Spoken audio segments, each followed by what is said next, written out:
From Jason Maxiell's wife's battle with I looked like I was 5 or 6 months pregnant. Had knots in my stomach. to Drew Holiday's wife's brain to And the doctor called and he was like, I have good news and I have bad news. The good news is you don't have MS. The bad news is you have like a very large brain tumor. In this video, we're taking a closer look at NBA wives who have battled severe and in some cases life-threatening illnesses. We begin with Brandi Maxiell. Her husband, Jason Maxiell, spent a decade in the NBA known for his toughness and physical style of play, making his mark with teams like the Detroit Pistons and the Orlando Magic. He was built to handle battles on the court, but nothing could prepare him for what his family was about to face off it. In October 2007, Brandi received a diagnosis that would change everything: ovarian cancer. She was just 24 years old, at a stage in life when most people are still discovering themselves. She was suddenly confronted with news that would completely alter her future. When she later described her symptoms, they were alarming. Her body had changed in ways that couldn't be ignored. Her stomach appeared swollen, almost as if she were several months pregnant. She felt unusual knots and discomfort, especially when lying down. I looked like I was 5 or 6 months pregnant. Had knots in my stomach. Every time I lay down, I could feel them. That physical reality made the diagnosis feel even. I had to use the bathroom consistently, like all throughout the night. I didn't have any sleep or anything. What made it even more difficult was the distance between them. Brandi Maxiell was in Dallas, while Jason Maxiell was in Michigan, constantly on the road for games trying to stay focused on his career, while his wife was going through something unimaginable miles away. The NBA schedule doesn't slow down for personal crises. My way of supporting Brandi was to shave my head, which is a surprise to her. She looked up on TV and didn't believe I was going to do it and saw my head shaved. Brandi Maxiell went through chemotherapy and fought through every stage of the battle. By 2009, she reached her mission, a word that, after everything she endured, carried the meaning of a second chance at life. Later on, she chose to share her journey publicly, including during her time on Basketball Wives LA. Instead of keeping it private, she spoke out because she understood how powerful her story could be for other women facing similar battles. I would tell other husbands that's going to be hard, but stay behind your wife and support her at all means necessary. Do what you have to do to keep her in a great mood. Brandi Maxiell was only 24 years old when she came face to face with one of the most dangerous cancers a woman can encounter. She survived, and that alone says everything. Her journey is a powerful example of strength forged through pain. But her story isn't the only one that unfolded quietly behind the scenes. Bobby Sloan was married to Jerry Sloan, one of the most respected figures in basketball history.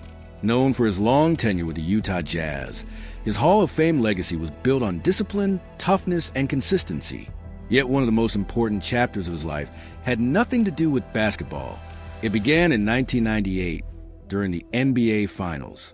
While Jerry was coaching on the biggest stage, Bobby was at home when she noticed something unusual, a lump beneath her left breast. In an instant, an ordinary evening turned into something life-altering. She was soon diagnosed with breast cancer. At that moment, two completely different realities were unfolding at once: the peak of Jerry's professional career and one of the most frightening challenges of his personal life. Bobby fought through that first battle and survived. She later became an advocate for early detection, encouraging women to prioritize screenings like mammograms, using her own experience to raise awareness. But the fight didn't end there. In January 2004, she was diagnosed again, this time with pancreatic cancer, a completely separate and far more aggressive disease. Unlike her first diagnosis, this one came with a much harsher outlook. Even then, she reportedly urged Jerry to keep coaching, not wanting her illness to pull him away from his responsibilities. That speaks volumes about her character. She passed away on June 18, 2004, at the age of 61. The couple had been married for 41 years, a lifetime together. After her passing, Jerry didn't step away from life. Instead, he honored her by creating the Hand in Hand Foundation, supporting cancer-related causes. He continued coaching, but those who knew him understood that the loss had deeply changed him.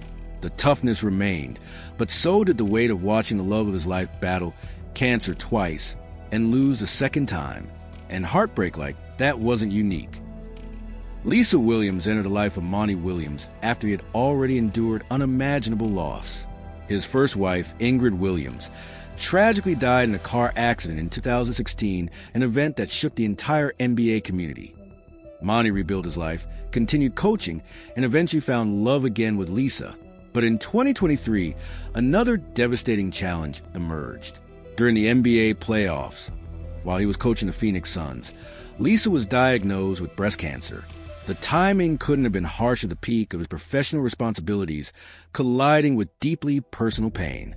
Monty, a man who had already experienced profound loss, now had to remain composed in front of his team while privately deal with the fear and uncertainty of another cancer battle affecting someone he loved. Her diagnosis came after genetic testing and follow-up scans. When they removed the tumor from my head, it was the size of a billiard ball. The surgery lasted nearly 10 hours. When she finally woke up, the impact was immediate. I was misaligned, and she had lost hearing in one ear. Doctors later revealed that 10 out of her 12 cranial nerves had been entangled within the tumor, and the damage caused during its removal was permanent. But she survived. Not only did she make it through, she went on to rebuild her life, even completing a marathon. Today, she's healthy, and she firmly believes her daughter saved her life. Not just because the pregnancy helped uncover a tumor that may have been growing since childhood, but because the idea of becoming a mother gave her a level of purpose and strength that nothing else ever could. While some figures in the NBA have stood beside their spouses through these kind of battles, others have faced similar struggles within their families. Take Ralph Sampson, a Hall of Famer known for his towering presence and dominance on the court. Around 2017 to 2018, his father was diagnosed with both lung cancer and prostate cancer at the same time, along with a hernia discovered during testing. Ralph stepped away from everything and returned home to Virginia, determined to be there for his father every step of the way, not just for major updates, but for every appointment, every decision, every moment. He became his father's advocate, guiding him through treatment while also encouraging healthier lifestyle changes. He also used his platform to speak openly about men's health, especially during campaigns like Movember, stressing the importance of early detection, something many men tend to avoid until it's too late. BY 2019 and 2020, there was incredible news. His father had fully recovered. Both cancers were gone, and at 82 years old, he was described as completely healthy, and outcome Ralph credits to early diagnosis and consistent care. Another powerful story comes from Derek Fisher, a 5-time champion with the Los Angeles Lakers. Despite a decorated career filled with clutch moments, nothing prepared him for what happened in 2007. While playing for the Utah Jazz, his infant daughter, Tatum Fisher, was diagnosed with retinoblastoma, a rare and aggressive eye cancer that primarily affects young children. The disease had already severely damaged vision in her left eye. Doctors initially recommended removing the eye entirely, but Derek and his wife refused to settle for that first option. They sought a second opinion in New York, and that decision changed everything. Instead of immediate removal, they pursued an advanced treatment plan that included intraarterial chemotherapy, delivering medication directly into the eye, along with surgery and additional treatments. It was complex and intense, but it gave their daughter a real chance at preserving both her vision and quality of life. To make it work, Derek made a massive sacrifice, walking away from the remaining portion of his contract with the Jazz, reportedly worth around $20 million, to relocate his family to Los Angeles. For him, it wasn't even a decision. It was simply what needed to be done. 2007, Utah Jazz hit a late shot in the playoffs against the Golden State Warriors. My daughter had cancer surgery that morning in New York. Flew back to Utah, didn't even know I was playing in the game. Tatum Fisher reached remission within about 2 years of treatment. Over time, she regained nearly half of the vision in her affected eye and has continued regular checkups, with no signs of cancer returning. Derek Fisher eventually returned to the Los Angeles Lakers and added more championships to his legacy, but has never stopped sharing his daughter's journey and the lessons that came with it. While Tatum's story ended in recovery, not every NBA family experienced that outcome. Ashlyn Horry, the daughter of Robert Horry, faced a very different path. Known for his clutch performances in 7 championship rings across multiple teams, Robert built a reputation for delivering in the biggest moments. But long before those achievements, his family was already facing a deeply personal challenge. Ashlyn was born in 1994 with 1p36 deletion syndrome, a rare genetic disorder that brought severe and ongoing complications. From the start, her life was marked by significant developmental delays, neurological issues similar to cerebral palsy, and persistent breathing difficulties. This wasn't a battle with a clear finish line. It was a daily fight that stretched from infancy through her teenage years. And throughout it all, her family stood beside her every step of the way. While Robert was building a celebrated NBA career, he was also navigating the emotional weight of watching his daughter endure a condition that many people had never even heard of. The contrast between his public success and private struggles is almost impossible to fully capture. Ashlyn passed away on June 14, 2011, at just 17 years old due to complications from her condition. Her life was defined by resilience, facing challenges from the very beginning and continuing to fight through them every single day. Robert and his former wife, Kiva Hori, chose to share parts of her story publicly, not for sympathy, but to raise awareness about a condition that remains largely unknown to many. Which of these stories stayed with you the most?